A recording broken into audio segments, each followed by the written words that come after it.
మీరు వివేకానంద రెడ్డి గారు పబ్లిక్గా మర్డర్ జరుగుతుంది, రోడ్డు మీదకి వెళ్ళి చిన్నపిల్లడికి తెలుస్తుంది అత్యంత హేయమైనగా చంపేశారని.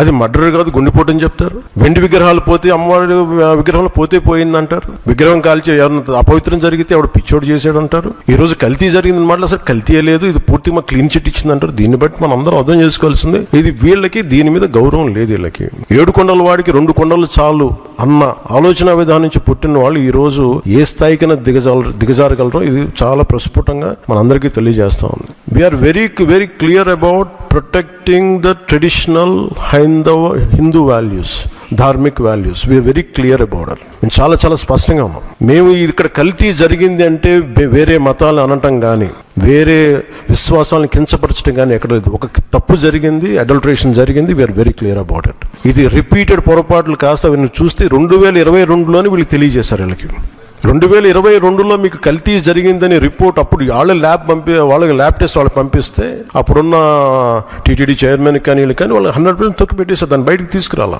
దాన్ని బేస్ చేసుకొని మళ్ళీ ఆల్రెడీ 22లో జరిగింది కదా, దాని గురించి సమాధానాలు లేవు.